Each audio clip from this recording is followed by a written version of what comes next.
We have received dates of the Chicago Bulls Media Day and when training camp will start. And heading into training camp, one has to ask themselves, will Zach Lavine and Nikola Vucevic buy into the Bulls youth movement? Y'all know we're going to talk about it. We're going to break it all down. But you got to hear the music first. Cognac. Gang.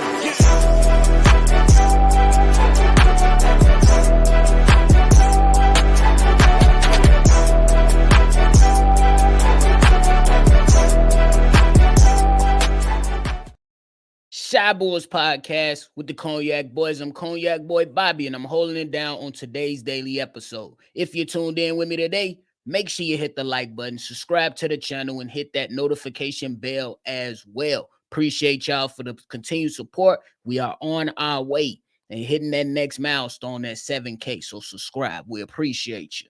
But hey, we got the dates that has came out for the Chicago Bulls. The media day for the Chicago Bulls will take place later this month on September 30th, when then training camp proceeding to happen the day after. I can't wait to see what happens and what storylines can come out of media day, and then what's going to be reported on October 1st, or the first day of training camp. I can't wait to see what type of starting lineups the Chicago Bulls are implementing, what the rotation is going to look like. If there's any early battles, we're definitely going to be tuning in and looking at that in that aspect for the Chicago Bulls. But I got to talk about the two veterans on this squad that are in a bit of a funky spot with the Chicago Bulls and their careers per se. We're talking about Zach Lavine's situation, and Zach Lavine's situation right now.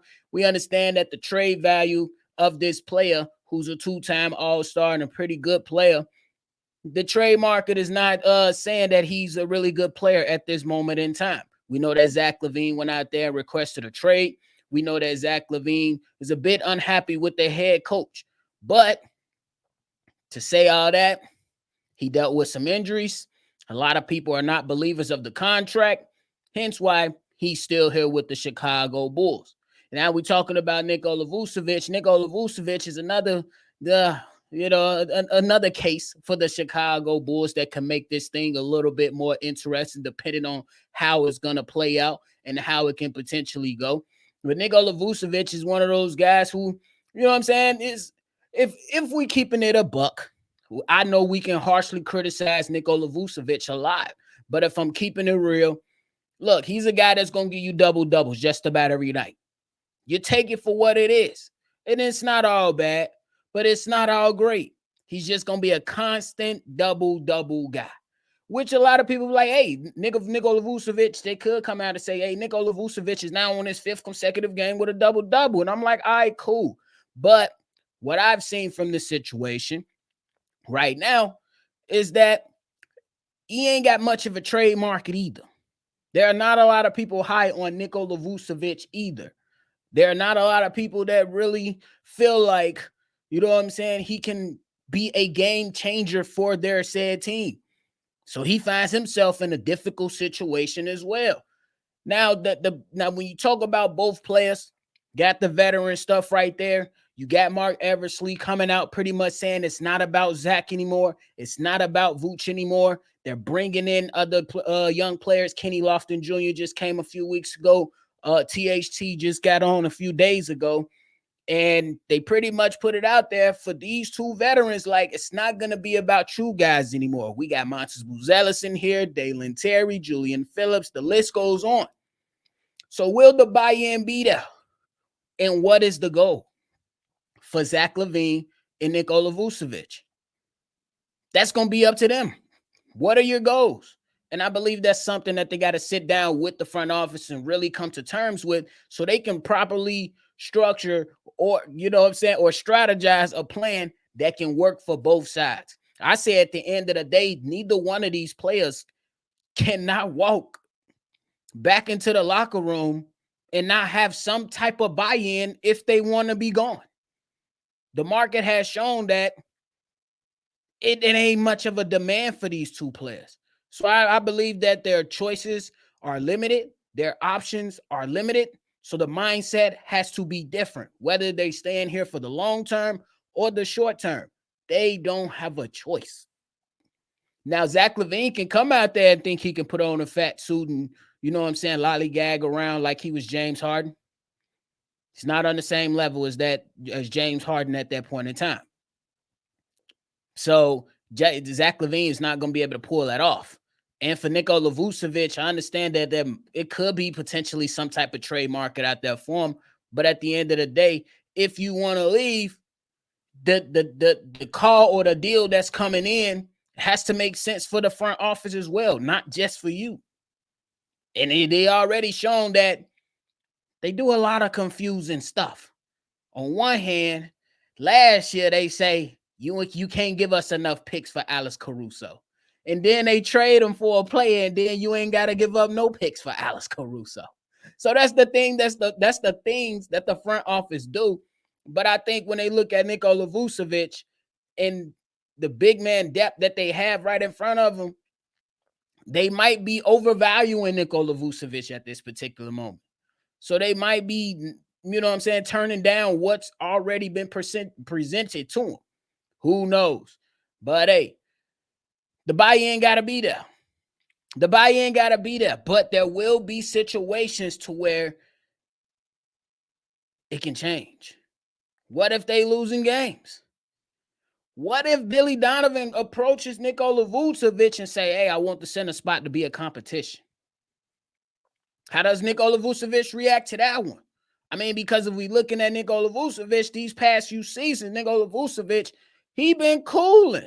And I'm not talking about cooling as being a solid basketball player. I'm talking about a cooling motherfucker that has a nonchalant attitude who just say, hey, I'm about to come in, give you my 17 and 11, which is fine. But then I'm going to the crib. I ain't got no extracurricular activities for you. I ain't got time to kick it with you, talk with you, skate with you, nothing, as T.I. said.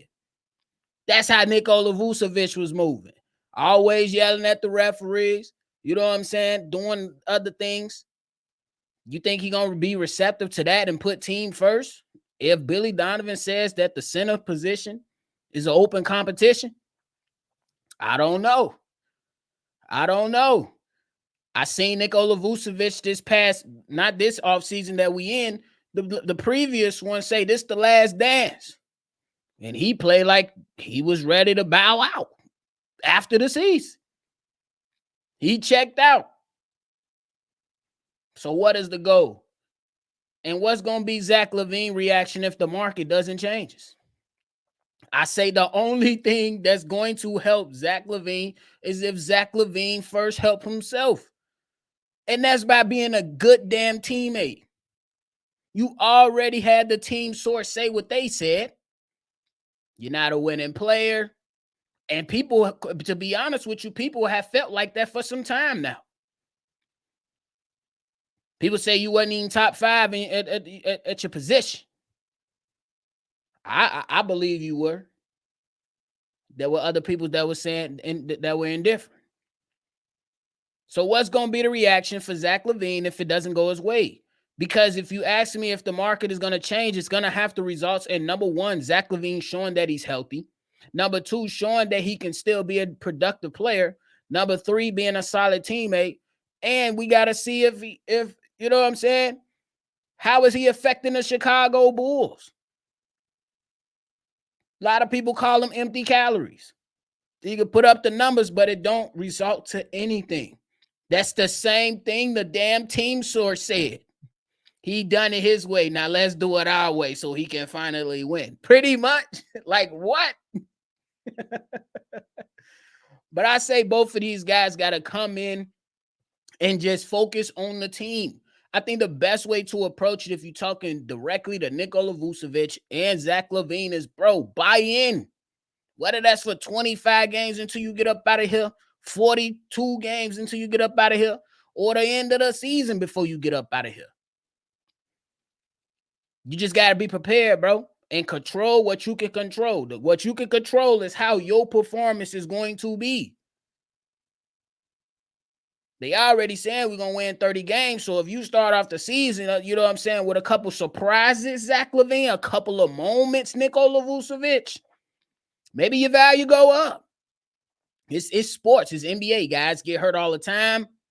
You never know what can come out of that if you're Zach Lavine and you put your best foot forward. And you should be on damn revenge tour. What you mean? You should be on revenge tour. They've been talking greasy. Greasy. Even me. I've been talking greasy too. What you mean? We've been talking greasy about Zach Lavine. Absolutely. Because we know that he's better than what we've seen last season. How he was pussyfooting around on the court, not putting that best foot forward. Just imagine if we would have got a buy-in with that, with the ascension of Kobe White. That could have been something dynamic, but no. So he should be on revenge tour. And people was, bro, Joe Cowley don't let you go a week without hearing it that you trash in his mind. And then the Lakers don't want you. The Clippers don't want you. The Warriors don't want you. Tell them to put some respect on your name, big dog. What we going to do about it? We going to rise up or you going to fall? It is what it is. It is what it is. But we'll see. We'll see if there's even a case of buy-in, because this could totally go the opposite way. And these guys could say to hell with Billy Donovan, to hell with AK, and to hell with Mark Eversley, and just do the total opposite of everything that we've discussed today. It's going to be all dependent on them. I say they can't. If they want to lead the Bulls, you got to come in on your best behavior, especially with the way shit looking. That's just how I look at it. But it can definitely go the opposite way. It definitely can. But hey, that is it for me today, ladies and gentlemen. Thank y'all so much for tuning in to another episode of Shy Bulls Podcast. Make sure you hit that like button and you subscribe before you get up out of here. If you want to be a part of our mailbag episode that's taking place on this weekend, call in, state your name, leave your tape. Number to do so is 773-242-9219. Thank y'all so much. Make sure you see red, and y'all already know I'm going to catch y'all on the next one for sure. Cognac. Gang.